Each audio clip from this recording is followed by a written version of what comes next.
with breaking news in Ventura, where a new, fast-growing brush fire is forcing evacuations tonight. Good evening, I'm Cher Calvin. And I'm Sandra Mitchell. In tonight from Micah, this is exactly what officials have been warning about, as dangerously strong winds threaten to cause more chaos for crews out there on the front of the fire lines. Let's go live right now to Gil Levis. He's overhead in Sky 5 with the latest on the firefight. Gil.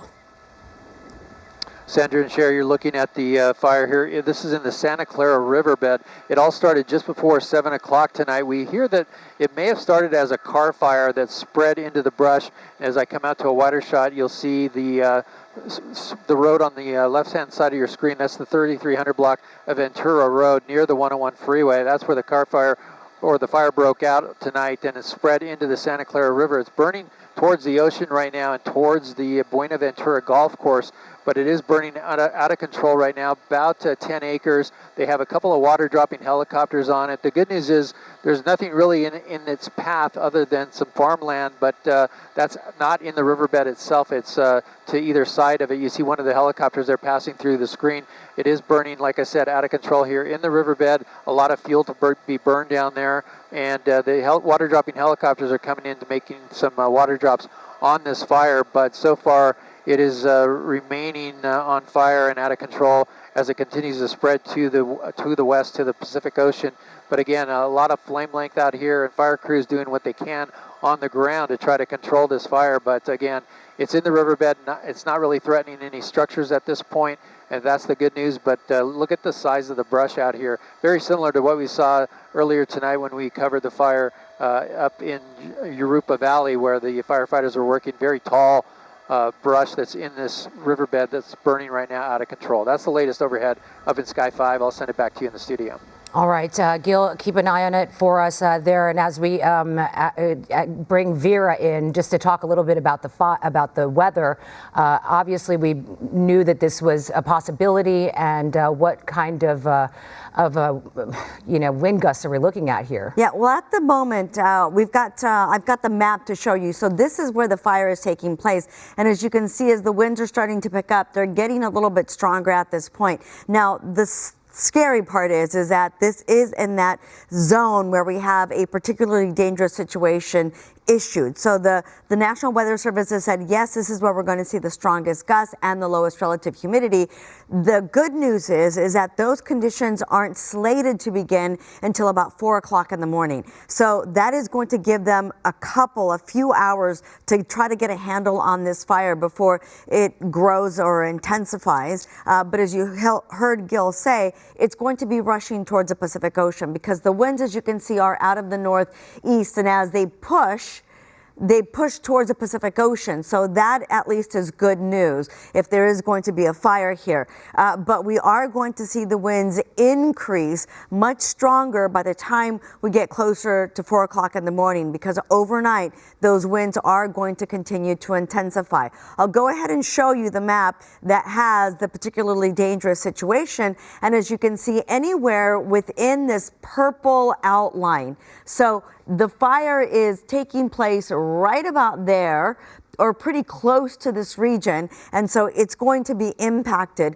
and this is where we're expecting the strongest winds, and this is really going to impact primarily parts of LA County and Ventura. So as you take a look, this is where the Pacific Palisades fire is, and it's not going to impact that. However, as we move to the east, this right here is the Eaton fire, and that will also be impacted by those strong winds that are going to be approaching as we head into daylight tomorrow or daybreak. That's what I have for now. I'll send it back to you guys. By the way, the relative humidity values there are pretty low. I checked them. They're in the teens. Back to you guys. Yeah, dangerous conditions. All right, Vera, thank you. So if you are just joining us, this is what they are calling the auto fire burning in Ventura County. You can see just how long that fire line is.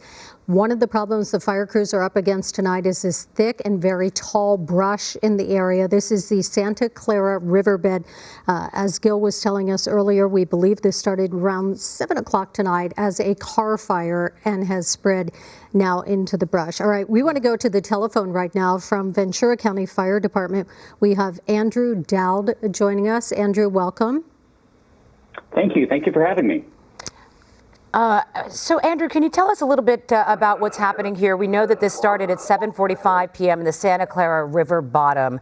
Talk to us a little bit about how the firefight is shaping up right now. We know that our firefighters are, depleted and the resources, are quite everywhere right now. But Ventura County Fire obviously on this one tonight.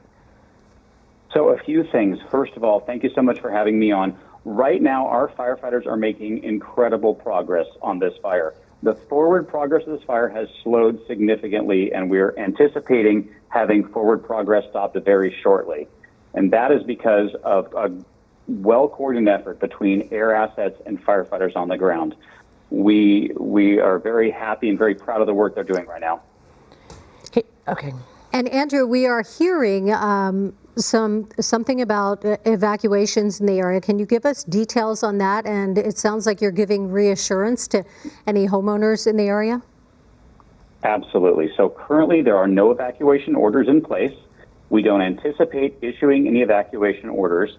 There are no structures that are threatened by this fire, and there are no structures that have been damaged or destroyed.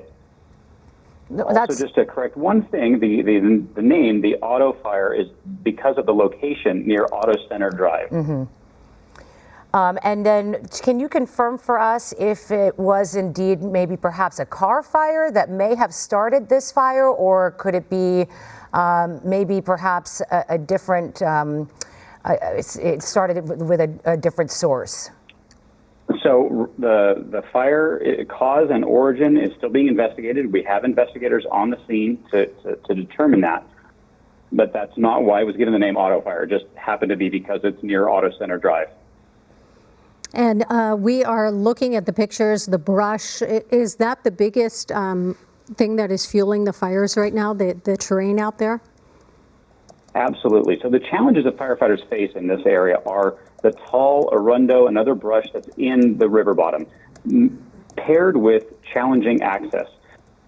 So right now we have hand crews, we have bulldozers, we have Type 3 engines, and water tenders working in coordination with numerous helicopters, providing water drops and boots on the ground, knocking that fire down. So, Andrew, we went to fire.ca.gov and we looked at the incident update for the Auto Fire, and it is telling the people that would go to your website that in fact there are evacuations that have been issued for the following zones, and it says Auto Fire Zone 1, and you're telling us at this moment that is not the case. There are no evacuation orders, no structures threatened. Maybe you can clarify for those people that might be going to your website where it says evacuation orders, immediate threat of life. This is a lawful order to leave now. The area is lawfully closed to public access. Evacuations have been issued for the following zones: Auto Fire Zone 1. And when you click, it doesn't bring you to any more information other than Auto Fire Zone 1. Can you clarify for us, please? Great question. So really what they're discussing is an open rural area along the river bottom area. So that area, anybody that may be in and around that river bottom is being requested to evacuate that area. The fire is confined to the riverbed and poses no threat to structures at any time. What we would encourage residents to do is to visit vcemergency.com. That's where any evacuation notifications and evacuation updates are located. Okay. And Andrew, what about transient or homeless people who might be living in this area? Is this fire a threat to them? So any threat that a fire poses to any member of our community, we take very seriously. And so we would want to ensure that anybody that may be in and around the river bottom is evacuating and getting to a safe location.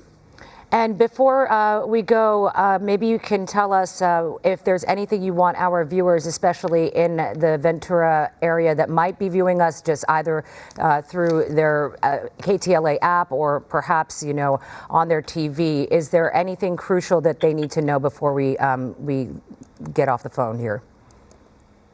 two things. First, make sure that you're registered for vcalert.org. That will provide you notifications in the event that evacuation orders are listed. And the second is to go to vcemergency.com for all of the latest fire and evacuation information. All right, vcalert.org and vcemergency.com. Andrew Dowd, PIO for Ventura County Fire. Hey, thanks for joining us tonight. We really appreciate the update. Thank you. Thank you so much for your time. Thank you. Now to the Palisades fire, where the Bureau of Alcohol, Tobacco, and Firearms is taking the lead in the investigation into the fire there, sifting through evidence to determine if the flames were a result of power lines, old embers, or arson. Now, the ATF's National Response Team is focusing first on a specific area in the Palisade Highlands area where they believe that the fire may have originated. And this is just one of the many potential sources now coming under scrutiny in an investigation that could take up to 1 year to complete. KTLA's Jamie Chambers live in Pacific Palisades. He's got the very latest on that for us. Jamie? Hey, Sandra. Hey, Cher. Just a little quick conditions check. We're starting to feel those winds start to kick up, and all of that toxicity, the dust has just been blowing through this air, making it really difficult on fire crews and on the National Guard that are out here. Now the ATF asking that very big question as how did this start? Was it human behavior? Was it accidental? Was it arson? Or was it that ember that could have been festering while these winds were picking up, lighting up the entire community?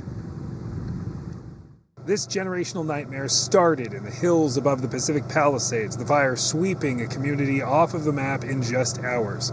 Now investigators are zeroing in on the origin of this fire, identifying an outcropping in a rocky piece of terrain.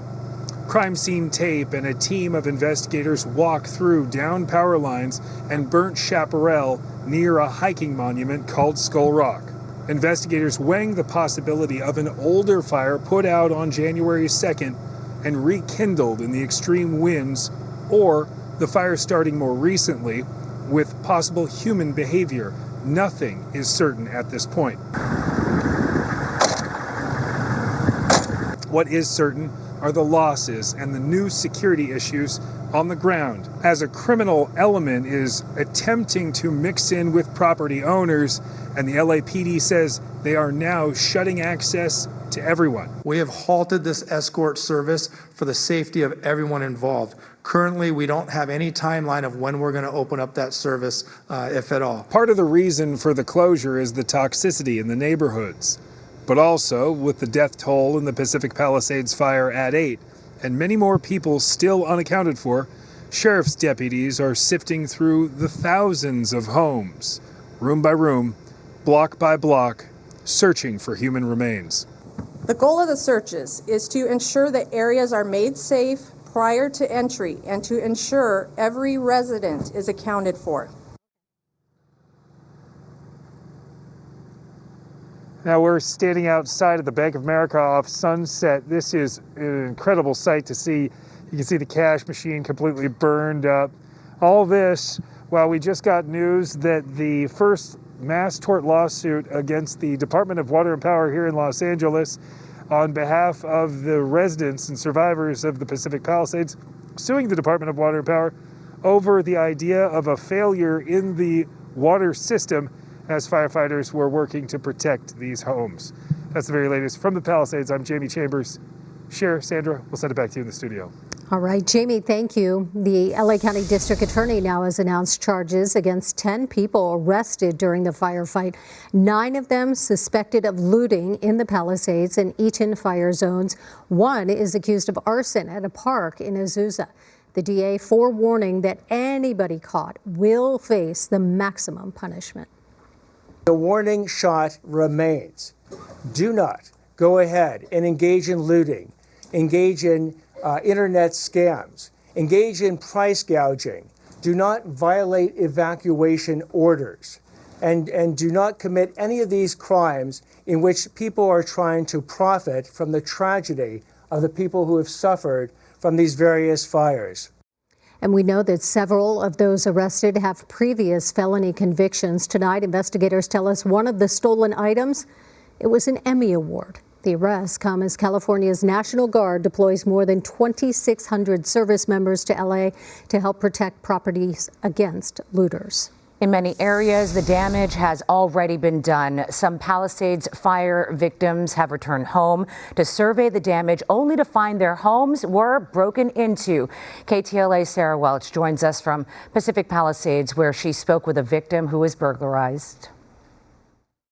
How could anybody take advantage of people that had already been affected by a fire? But Gennaro Rossetti had it happen to him. I noticed that somebody had kicked in the dining room door. Rossetti, grateful his home hadn't burned, had waited nearly 12 hours Saturday to get back up into his Palisades house to grab medicine and important papers. And that's when he saw he'd been burglarized. Somebody got into the house, but I wasn't able to determine what they took because it was too dark to see. It clearly wasn't firefighters because there was no fire at the house to get into, and it was not a place where would be the first site of entry. Looting is a huge worry for those with homes still standing in both the Palisades and Eaton fires. Someone even impersonated a firefighter to break into a house in the Palisades. We really felt strongly we needed to help. Sierra Swinney works private security in the Central Valley and is now guarding homes in the burn zone. We're ready. We're